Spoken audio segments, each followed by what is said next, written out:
Bismillah, walhamdulillah, wassalatu wassalam ala rasulillah. Dans tout le Saint-Coran, le lait ne fut cité que 2 fois. Surat Al-Nahl, chapitre des abeilles, verset 66, et Surat chapitre Muhammad, sallallahu alayhi wa sallam, 47, verset 15. Voici le premier verset où le lait fut cité dans le Saint-Coran.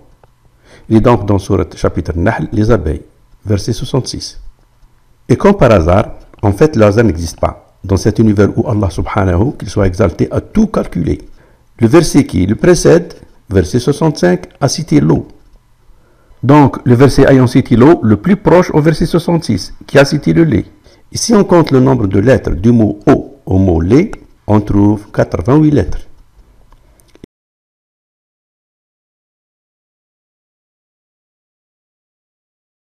Et ce qui est extraordinaire est que 88 est justement le pourcentage de la quantité d'eau qu'on trouve dans le lait de vache ou le lait que donne la maman à son nourrisson. 88%.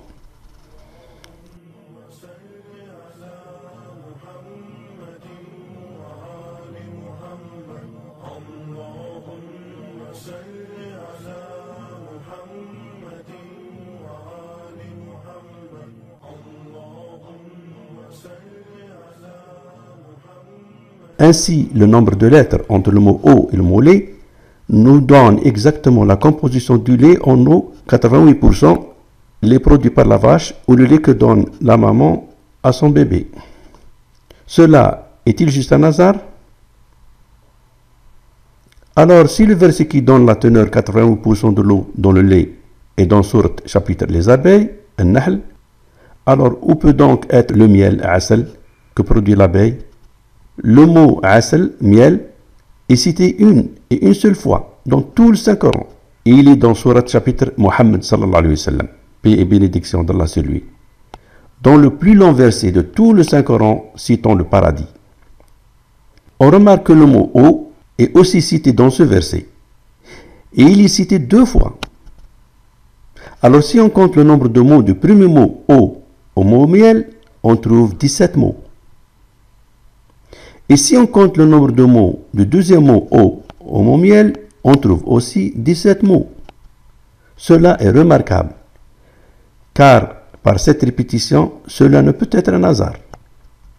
Et pourquoi donc, à 2 reprises, on a 17 mots entre les mots eau et miel?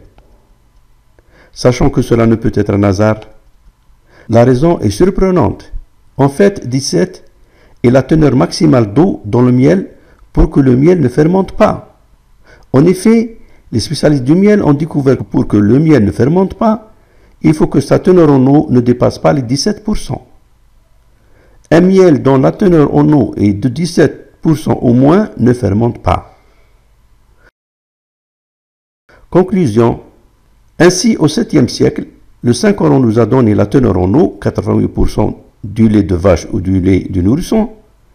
Il nous a aussi donné la teneur en eau, 17% du miel, afin qu'il ne fermente pas.